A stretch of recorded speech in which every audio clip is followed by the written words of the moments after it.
Sudah dibagi semua, Bu? Untuk acara hari ini kita mulai saja, dan saya persilakan Pak Ipeng untuk menyampaikan materi awal pendederan. Untuk waktu dan kesempatan saya persilakan.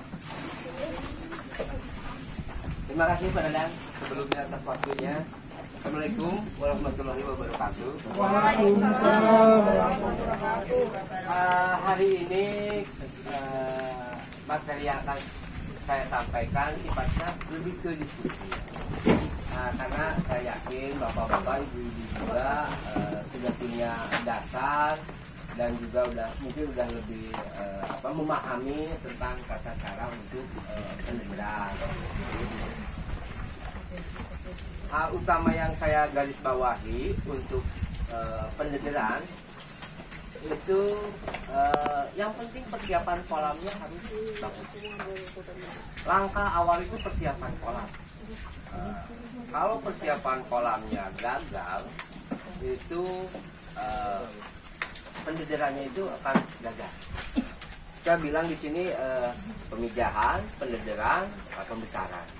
Dalam hal ini adalah bidang usaha yang kedua dari perikanan itu pendederan. Itu ditunjang dari persiapan kolam yang matang. Kalau persiapan kolamnya matang, itu insya Allah pasti akan berhasil. Dari persiapan kolam itu bisa ibu lihat di situ persiapan bagaimana. Kita persiapan kalau pemumpukan dasar, pengeringan, gitu kan, peneklokan kolam seperti ini, gitu. Sama dasar-dasarnya.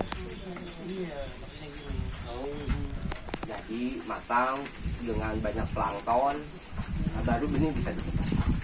Benih yang kita sebar itu harus diadaptasikan dulu sebelum langsung kita sebar ke kolam budidaya. Itu yang kedua. Ya. Untuk yang ketiga, pemeliharaan itu dalam artian pembelian pakannya harus pas. Di samping pembelian pakannya yang pas juga kita harus selalu mengecek kualitas air, pemasukan, pengeluaran, terus pematang, tidak bocor. Itu semua termasuk dalam pemeliharaan. Yang keempat adalah panen. Nah, panen ini semua yang krusial. Dari sekian lama kita budidaya, kalau di tempat kita itu pendederan itu antara 40 hari sampai 50 hari baru bisa panen. Nah, ini panen ini harus benar-benar yang menguasai, karena begitu panennya gagal, hasil panennya juga pasti akan gagal, kita pasti. Nah, itu tahapan-tahapannya 1, 2, 3, 4. Nah, ibu bisa cek semuanya di sini. Yang sekarang saya ingin diskusi apa sih kendala-kendala dalam pendederan atau budidaya ikan. Kan kita di sini diskusi aja, karena bapak dan ibu sudah tahu lah dasar-dasarnya itu seperti gimana. Cuma pasti ada kendala di tempat ibu, ya kita diskusi bareng, kita pecahkan bareng. Atau barangkali mungkin ada perbedaan-perbedaan. Ada perbedaan. Silakan Bu. Terima kasih. Assalamualaikum warahmatullahi wabarakatuh. Ini hanya sharing ya Pak, cerita di sekolah saya. Iya. Di tempat saya kebetulan mungkin tergolong daerah yang suhunya tinggi. Iya. Jadi kami di sekolah itu hanya membesarkan Pak, mendederkan lah istilahnya dari ukuran yang begini lah segini. Iya, 3 ya, atau yang ukuran kecil itu kita besarkan sampai ada pembeli yang mau sampai pada ukuran permintaan pasar gitu. Ada yang lebih kecil ya kita jual. Nah, kendala di sini apakah itu nila, karena selama ini di tempat saya itu baik-baik saja gitu loh Pak. Nila itu baik-baik saja, cuman kadang pertumbuhannya lambat. Iya. Apa karena suhunya yang mungkin terlalu tinggi, ataukah satu hal lagi di tempat saya itu untuk masalah air kadang sedikit bermasalah gitu Pak, karena kadang itu kita sudah dulu pernah mencoba di beberapa titik sumber air itu banyak yang apa ya Pak, susah gitu loh. Tapi alhamdulillah sekarang sudah teratasi dengan segala sesuatunya gitu. Yang saya jadi pertanyaan, apakah karena mungkin suhu yang berbeda di tempat kami ya, dengan di daerah yang biasanya pertumbuhannya nilainya cepat gitu. Kalau lele itu mungkin tahan cepat Pak, kalau lele di tempat saya itu cepat. Tapi kalau nila kok sepertinya lama sekali gitu. Mungkin kita jawab, apakah harus selama ini, karena selama ini aman-aman saja, cuma pertumbuhannya saja yang lambat gitu. Tadi sampaikan di kolam bioblog itu dari segi genetik itu jelas satu. Yang kedua, genetiknya bagus, kenapa masih lambat? Biasanya dari kepadatan. Terus genetikanya bagus, kepadatannya bagus, kenapa masih pertumbuhannya kurang? Biasanya dari kualitas air. Itu.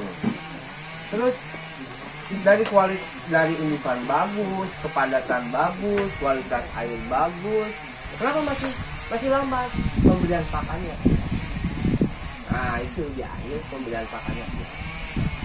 Segimana bagusnya jenis nila, kalau pemberian pakannya kurang, ya lambat juga. Jadi harus ada keseimbangan di sini, baik genetika, kepadatan, manajemen air, dan manajemen pakan. Itu kita urai satu-satu. Kalau genetika udah otomatis itu harus yang berkualitas. Tahunya kita berkualitas ya dari pembenih-pembenih seperti kita yang ngambil dari balai gitu ataupun bikin sendiri, tetapi kualitasnya itu bukan kualitas dari sertifikat, tapi kualitasnya itu di lapangan dibuktikannya, bukan pembuktian melalui sertifikat. Banyak di kita juga yang indukannya itu bersertifikat, tetapi setelah di lapangan itu kurang pertumbuhannya. Gitu. Mungkin ada sesuatu dengan sertifikat itu bisa, karena segala sesuatu sekarang mau bisa dibeli Bu. Sertifikatnya dari balai, tapi benihnya bukan, indukannya bukan dari balai. Nah seperti itu. Kalau sudah menemukan pembenih yang bagus, terus kualitasnya bagus, ya berarti dari kepadatan. Kepadatan untuk penederan di kolam tanah itu 30 ekor sampai 50 ekor. 30 sampai 50 ekor per meter. Ini pembesaran ya? Untuk penederan. Sampai ukuran 2 jari. Ya, dari larva sampai 2 jari. 30 sampai 50 per meter persegi. Ya. Kolam tanah ya. Kalau tahap 1 itu pemijahan, tahap kedua itu pendederan. Nah, kalau pemijahan menghasilkan larva, anak nila. Nanti untuk pendederan tahap 2 itu dari larva sampai 2 jari ataupun 3 jari. Atau bisa dibilang sekilo 70-100, 40 ke 70 gitu. Itu masih terbilang pendederan. Bikin sangkal. Nah itu kepadatannya padat tebal. Sampai kurang 100 ya? Sampai kurang 100 ya, atau 70-100. kadang namanya 100 pasti YouTube tapi nggak 100 gitu kan. Jadi judulnya aja 100. Judulnya 100. Memang itu judul aja. Jadi jangan Bapak hitung lagi kalau beli. Oh ini sampah. Ya namanya aja. Itu kalau kurang atau lebih. Oke ukurannya gitu. Judulnya begitu. Padahal ikannya nggak 100. Ya 100. Tambahin dosa kita kan. Kalau ikannya 80 ekor misalnya. Aduh. Wah ya. Itu barangkali yang bisa saya tambahkan. Silahkan Bebe. Baik. Masih pada dan. Nah itu dari kepadatan. Jadi kan kita tahu tuh tahapannya sudah genetikanya bagus, terus kepadatannya udah bagus di 30 sampai 50 itu udah patokan. Sudah 20 tahun lebih prosedur ini dijalankan gitu. Kalau prosedurnya betul, insya Allah lah pertumbuhan ikan itu layak budidaya. 40-50 hari kita udah panen. Sekilo isi 20 gram atau sekilo isi 50 ekor gitu. Itu udah pasti itu. Terus manajemen air, bagaimana kita manajemen air sehingga airnya itu bagus? Karena begitu kita ngasih pakan pertama kali, berarti selain kita ngasih pakan ke ikan, kita juga memberikan efek ke kolam itu amonia. Ya pasti. Karena begitu dia makan, dia pasti akan sehat. Kalau airnya kita tidak pelihara, lama kelamaan si amoniak itu akan menumpuk.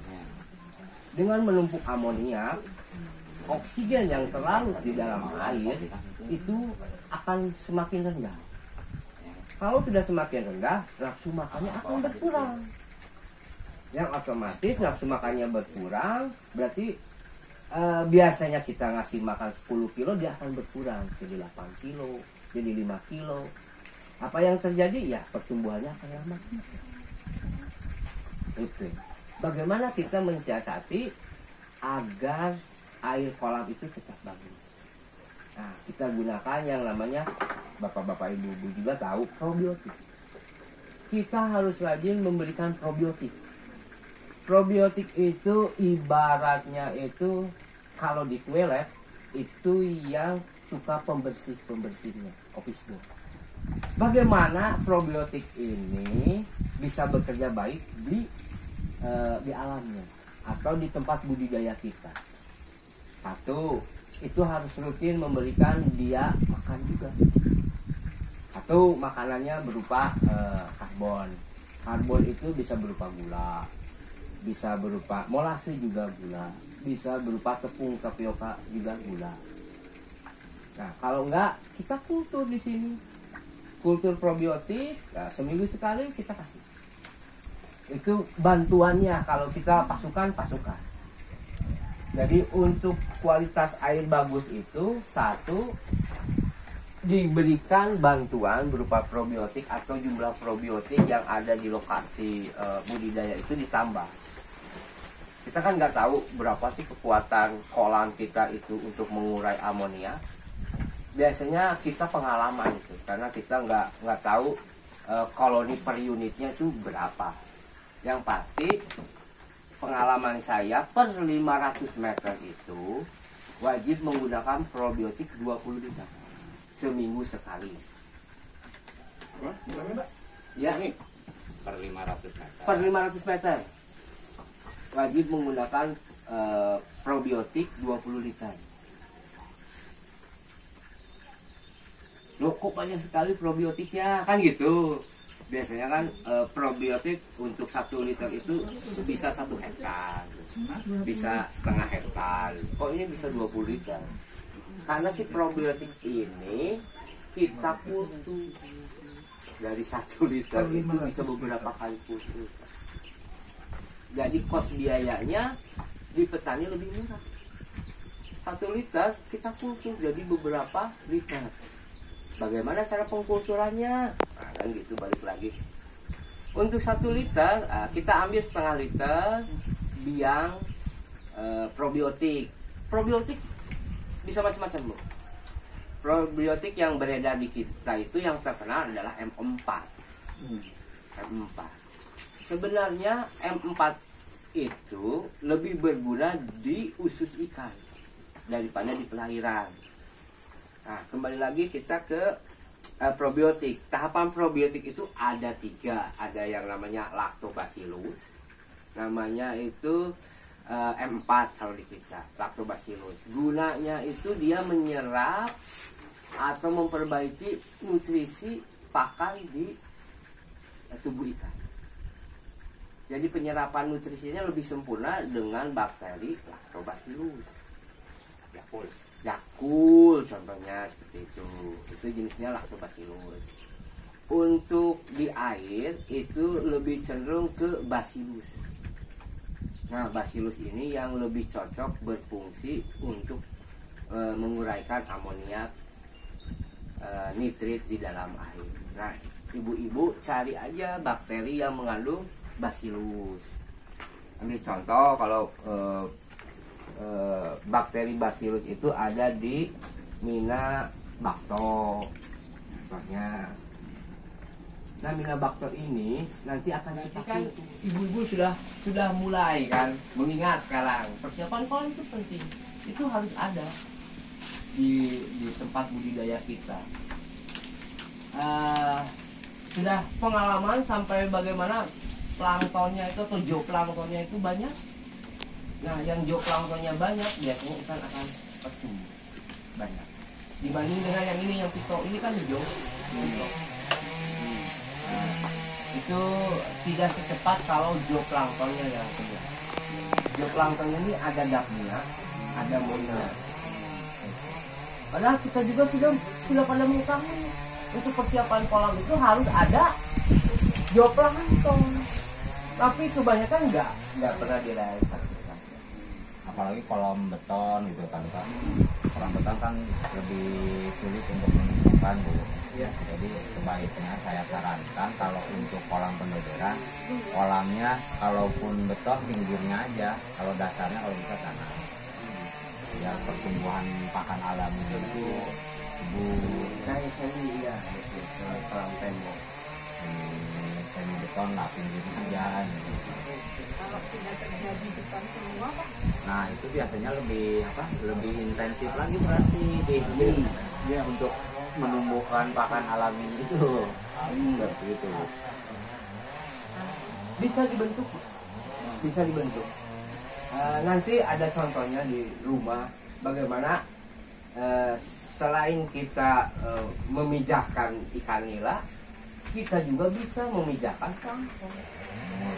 Namanya kultur plankton. Itu kita pelihara terus plankton itu supaya dia hidup beranak. Nanti anakannya kita ambil untuk dipindahkan ke kolam. Seperti itu. Kalau sudah seperti itu, persiapan kolamnya pasti matang, pasti bagus gitu kan, karena kita punya starternya dari yang kita budidayakan di rumah. Tinggal kita ambil, bawa ke kolam. Setelah 5-7 hari dia akan memperbanyak diri. Nah, seperti itu. Jadi kita punya starternya. Starternya itu harus kita pelihara. Baru kita masukin ke kolam. Itu untuk persiapan yang matang. Setelah timbulnya plankton, baru kita masukin ikan. Nah, untuk 100.000 ekor itu setiap hari dia harus makan 1 kilo Pak. 100.000 ekor ikan nila. Berarti per 10.000 ekor itu dia makan 10 gram. 100 gram. Untuk 100.000 ekor benih larva atau larva itu memerlukan pakan sebesar 1 kilo setiap hari.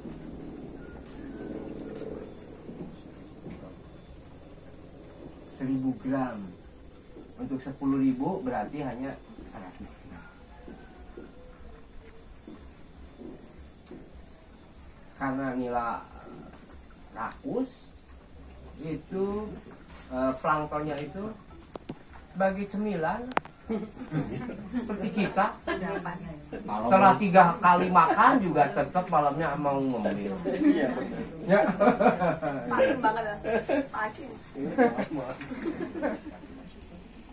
20 tahun yang lalu itu 50 ekor per meter kepadatannya masih bagus hasilnya itu. Sekarang udah 20 tahun kemudian seperti sekarang di jaring apung, dulu itu ikan mas di atas, nilainya di bawah. 20 tahun yang lalu tanpa dikasih pakan, si ikan nila yang di kolor itu tumbuh besar Bu. Hasil yang di bawah itu hasilnya bagus, tumbuh besar tanpa pakan.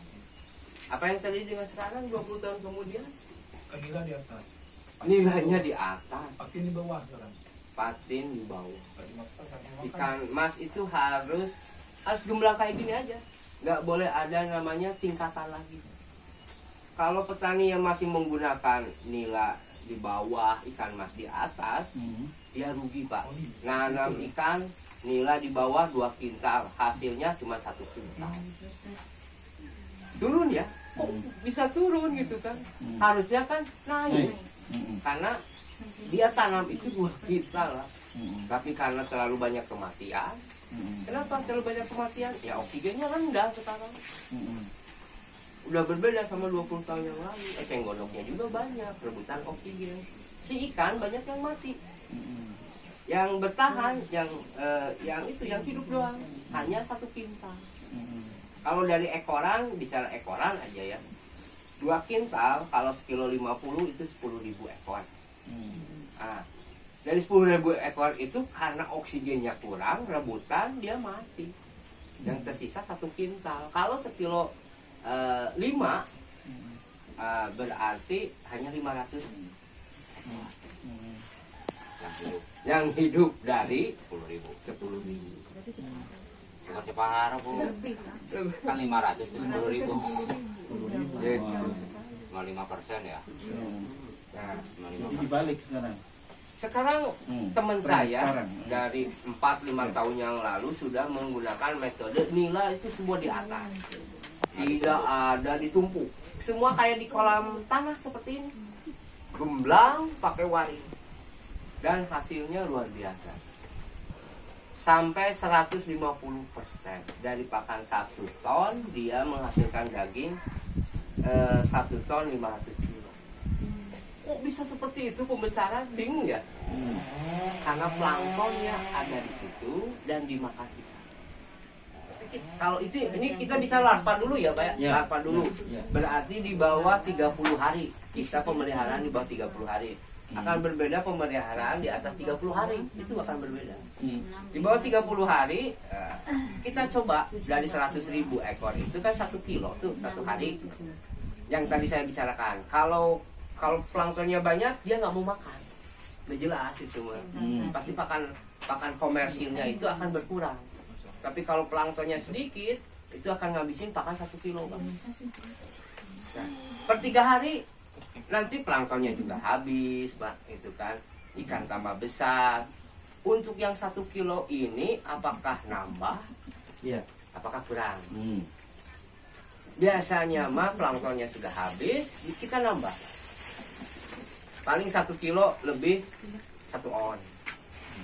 Itu. Terus aja per 3 hari kita lihat lagi ikannya mau lagi apa enggak gitu. Pas di akhir akan ketahuan. Di akhir pemberian pakan, misalkan kita ngasih pemberian pakan itu jam 9, jam 1, dan jam 4.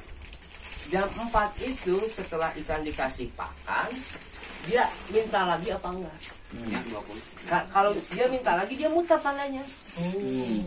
Mutar. Dia nggak mau minta makan lagi, mutar. Kalau mutar itu dikasihnya gitu terus. Kalau dia nggak mau makan dia diam deh. Dia diam udah kemana aja. Dia nggak mau datang. Mutar dan datang. Iya, mutar di tempat kita. Kalau ini harus sekalian praktek. Harus. Barangkali yang mau kopi Bu, Pak, sambil santai aja ya. Sambil santai aja. Santai aja ini. Ini gelasnya.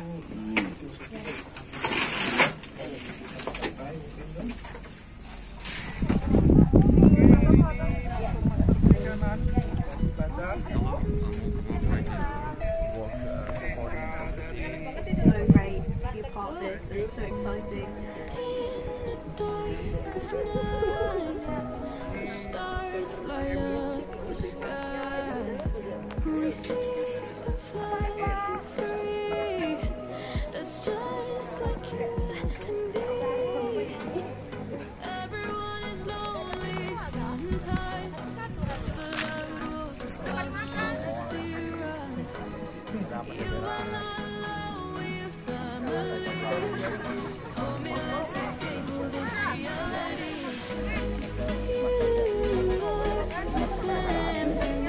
Pola pakai jaring. Ini nanti panennya di jaring, jadi polanya nggak usah disulitkan, tapi pengakuan air dia.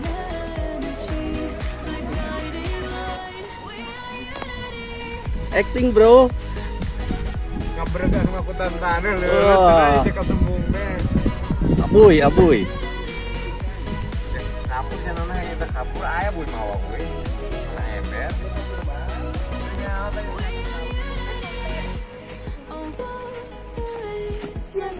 Yeah.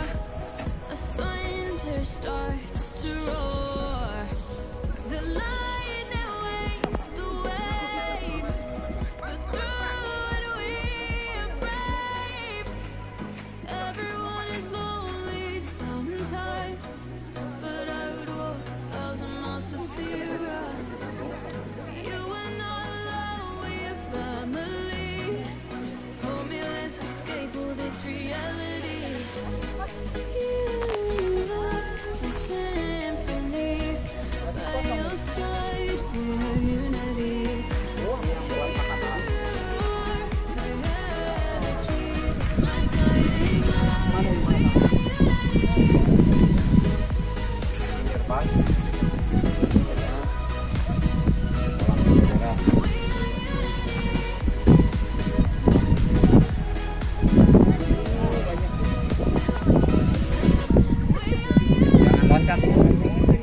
Jangan loncat itu.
Begitu kita ngasih Dari pengisian airnya itu, pengisian air 5 sampai dengan 7 hari untuk menumbuhkan planktonnya. baru kan Boleh masuk. dengan ketinggian 40 sampai 50 cm. 40 sampai 50 cm. Iya. Kalau sudah nyampe 40-50 cm, udah tutup. Pemasukan ditutup. Terus pada saat Nanti kapan setelah penambahannya? setelah ikan seperti ini, ya 2 minggu, baru kalau airnya sedikit ya terus aja. Sebagian akan menghilang. Secara komersil. Ya kecuali airnya besar. Makan siang, makan pagi.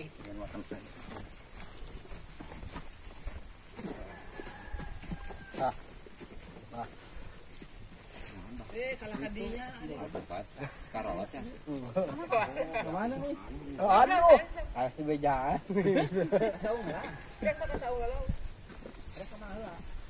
Ya cuman mau ngejelasin itu. Airnya kan bedanya. Oh, nya kadinya berarti. Nggak apa-apa di sini juga kan kelihatan sih airnya beda sama ini. Bu bisa paham kan? Ya. Ambil sini. Ya. Gitu. Yang bening-bening itu pasti dia perawatannya bagus. Glowing. Glowing. Itu aja. Perawatan itu mahal. Perawatan mah. Ayo. Pak Ipe dan Kang Dadang, kita akan setelah mendapat materi dari episodi, habis duhur kita filtrit ke kolam biobloknya binaannya Kang Dadang dan Kang Ipe di Cijambe masih. Jadi habis episodi, habis makan siang kita sekarang pulang ke hotel, tapi mampir dulu filtrit di tempat bioblok di binaannya Kang Ipe di Cijambe. Habis itu pulang ke hotel, itu besok. Kemudian hari Kamis kita seharian di SMK Cijambe untuk belajar iot rakit seharian. Kemudian kita akan dibuka oleh pengawas sekolah sama kepala SMK saya. Hari Jumatnya kita sudah dari Ade Mandita Pak Giri sudah pesen ke Kang Ipei bibit nila merah. Jadi proses sudah jelas ya, dari pembibitan, pendedaran sampai nanti Ade Mandita akan mendatangkan bibit dari Kang Ipei. Berapa kintal Kang Ipei? 4 kintal. 4 kintal. 4 kintal itu berapa kilo anak-anak? 4 kintal itu 1 kilo nah gitu 400 kilo. 400 ribu ya 400 ribu Kang Ipei.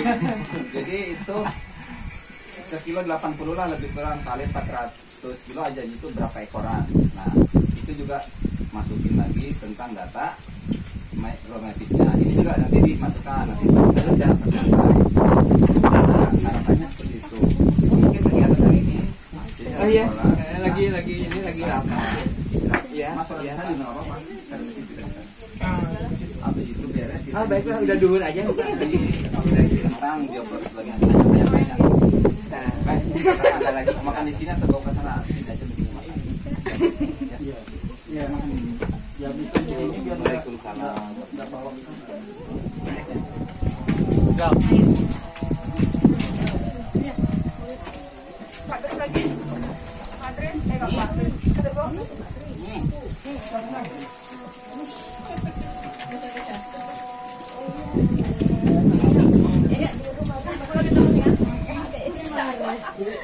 Duduk di bangkuan situ. Ayo.